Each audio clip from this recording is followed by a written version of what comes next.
अस्सलामुअलैकुम। जेके खबरनों में आपका खैर मकदम है। मैं हूं आपका मेजबान रईसवानी।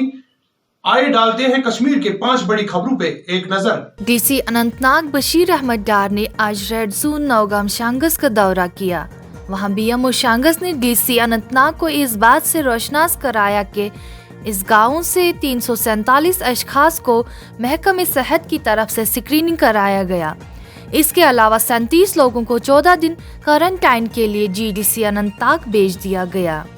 इसके बाद डीसी अनंतनाग ने चेकी वागोन क्वारंटाइन सेंटर का दौरा किया, जहां पे उन्होंने बेहतरीन सहूलियत फराहम करने पर जोर दिया और लोगों से यह अपील की है कि घरों से बिला वजह बाहर ना निकले, सोशल डिस्टेंसिंग बरकरार रखे, जान है तो जहां है।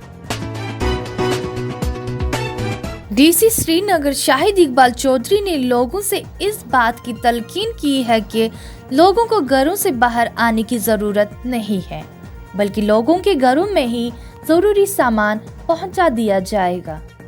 50 ऑटोज को सिलेक्ट किया है जिनके नंबर हमने लिए हैं और जिनको हम कल से डिफरेंट जगहों पे डिजिग्नेटेड जगहों पे भेजेंगे।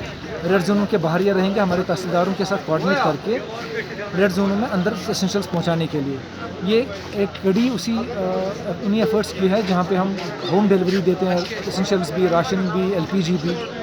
और आज से हमने क्या किया कि हम जो ये सब्ज़ी वब्ज़ी है इसको भी घरों तक पहुंचाने की कोशिश करेंगे। इस ज़िम्मन में हमने क्या किया कि कुछ ऑटो वालों को हमने सिलेक्ट किया है और ये ऑटो वाले क्या करेंगे कि ये कल से लोडेड ऑटो जाएंगे और इलाके में जाएंगे और इलाके में एक एक करके सोशल डिस्टेंसिंग का ख्याल रखते हुए घरों तक डोर स्टेप पे एसेंशियल्स पहुँचाएँगे, सब्जियाँ वब्जियाँ। कश्मीर के मौसम में तब्दीली, द्रास, मिनी मार्ग और जोजेला में हुई ताज़ा बर्फबारी। राहुल गांधी फैंस एसोसिएशन के स्टेट प्रेसिडेंट पीरजादा मोहम्मद शफी ने जेके खबरनों के नुमाइंदे इनाम हुसैन से खुसूसी बातचीत की। आइए आपको सुनाते हैं। हमारे साथ बात करने के लिए राहुल गांधी फैंस एसोसिएशन के प्रेसिडेंट पीरजादा मोहम्मद शफी साहब है। तो शफी साहब, आपका खैर मकदम है हमारे साथ। तो आप बताइए कि लॉकडाउन जो बढ़ाया गया है इसके हवाले से आपका क्या कहना है? मेरे कहना यही है कि मैं कल 10:30 बजे तक इंतज़ार कर रहा हूँ कि मोदी जी कुछ गरीब लोगों के लिए कुछ इकदाम करें, कि कुछ पैकेज का ऐलान करेंगे। तो उसने कुछ नहीं किया कि या उसने लॉकडाउन किया तो वो सब भारत के लोगों को ये सब के लिए ठीक है, मगर एक तरफ तो वो ठीक है, दूसरी तरफ मेरे ख्याल से वो गलत है।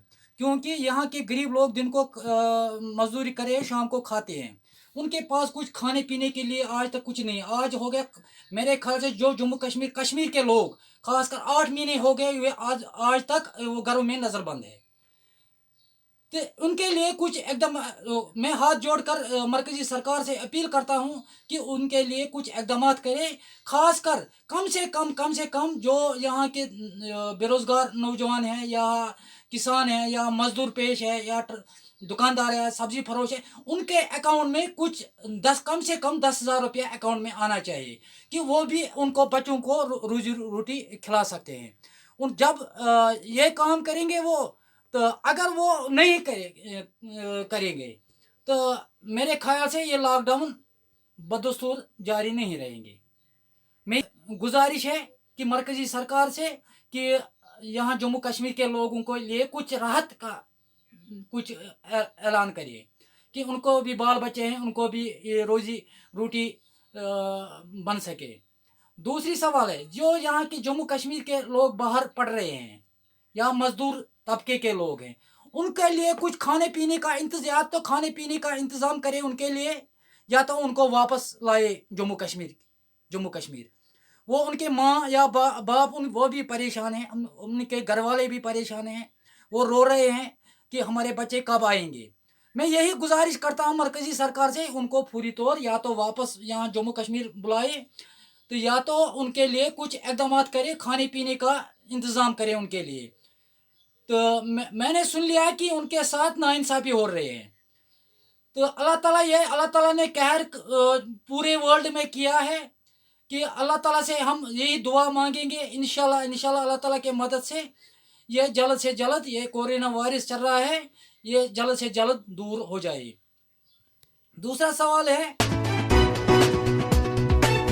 सुनील डिम्पल ने वजीर आजम नरेंद्र मोदी जी और लेफ्टिनेंट गवर्नर जी.सी. मर्मो को एक ओपन मेमोरेंडम में इस बात पर जोर दिया है कि यूटी जम्मू कश्मीर में 27 अप्रैल से पहले 4G इंटरनेट खिदमात को बहाल किया जाए। पूरी जम्मू कश्मीर के युवा, व्यापारी, तमाम वर्ग के लोग 4G इंटरनेट को लेकर के मांग कर रहे हैं और उसके ऊपर से सुप्रीम कोर्ट के भी आदेश समय समय के ऊपर जम्मू कश्मीर की सरकार को आ रहे हैं, लेकिन उसके बावजूद भी सुप्रीम कोर्ट के आदेशों की भी मालूम नहीं क्यों मजाक बना करके रख दिया है, उसके आदेशों की भी दिज्जियां उड़ा करके रख दी हैं और आज फिर से 4G इंटरनेट की सेवा की बहाली की तारीख स्थगित कर दी गई और ये पता नहीं अब हमें कितनी देर तक स्थगित होती रहेगी।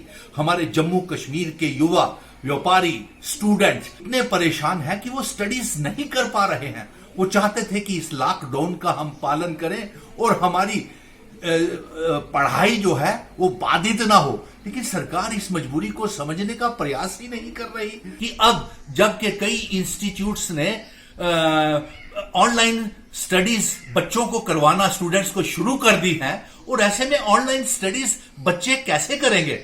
और 2G में तो वो ना तो वीडियोस ना कोई चैप्टर्स अपलोड होते हैं और ना ही बच्चों को पढ़ाया जा सकता है 2G की स्पीड में।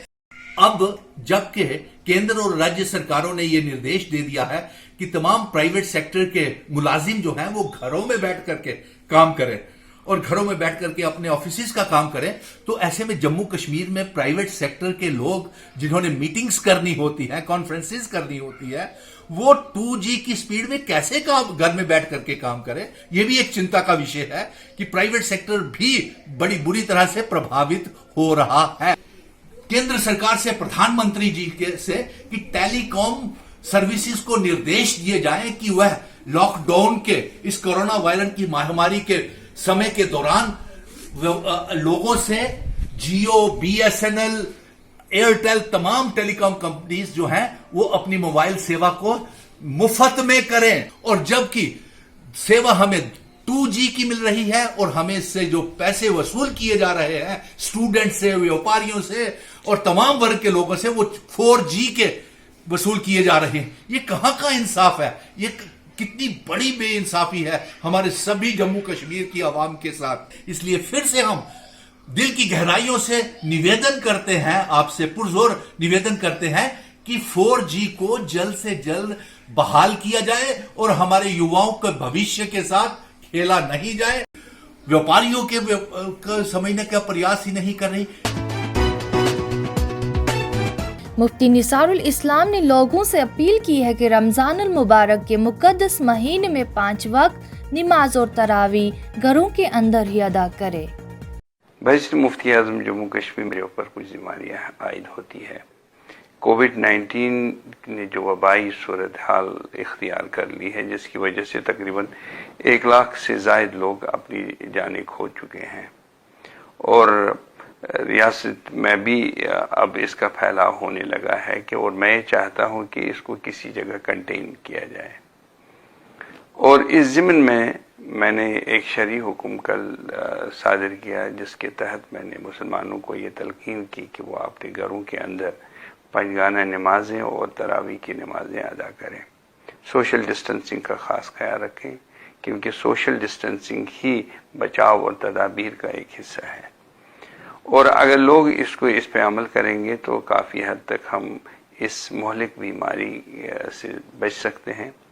और रहा सवाल, यहाँ आप जानते हैं कि कुछ लोग गरीबी के सतह से रह रहे हैं, जिनके पास जो माली इस्तिताअत नहीं है, वो सहरी का इंतज़ाम नहीं कर सकते हैं, इफ्तियार का इंतज़ाम नहीं कर सकते हैं, उनके पास खाने पीने के लिए वो मोहताज है।